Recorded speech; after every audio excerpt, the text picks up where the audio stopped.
हुकूमत ने नेपरा को सिफारिश की है कि के इलेक्ट्रिक के मुजवजा मल्टी एयरबेस टैरिफ को 44 रुपये 69 पैसे फ़ी यूनिट से कम करके 34 रुपये 87 पैसे फ़ी यूनिट किया जाए।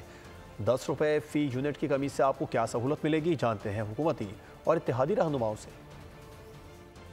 के इलेक्ट्रिक जो है वो उनके जो टैरिफ है जो 44.96 रुपये फ़ी यूनिट है उनको कम करके 34.87 जो है फ़ी यूनिट टैरिफ चार्ज करे।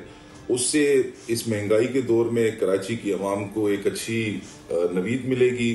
44 रुपये समथिंग अमाउंट का उन्होंने जो है वो एयरबेस टैरिफ के हवाले से मांगा था, जिसको वफाकी हुकूमत ने मना कर दिया है। एक अच्छा इकदाम है। मुझे नहीं लगता कि जो फेडरल गवर्नमेंट ने नेपरा के थ्रू कन्वे कराया है 10 रुपए फ़ी यूनिट कम करने का, वो कम होगा। ना आपके पास गैस है, ना पानी है, ना बिजली है, ना गैस है। अगर इस आवाम के लिए है तो इंतहाई माजरत के साथ झूठे वादे, झूठे दिलासे और झूठी तसल्लियाँ। नेपरा तो तजवीज़ पेश करेगी क्योंकि हुकूमत पाकिस्तान ने कहा है, लेकिन अब उसको कराची इलेक्ट्रिक एक्सेप्ट करती है नहीं करती ये बात है, क्योंकि कराची इलेक्ट्रिक जो है इस वक्त किसी के काबू में नहीं है। एक 10 रुपये जबकि 60-70 रुपये तक यूनिट चला जाए और 10 रुपये की कमी की भी मुबहिम बातें की जाएं, तो ये असल में हुकूमत और के इलेक्ट्रिक के दरमियान एक नूरा कश्ती है।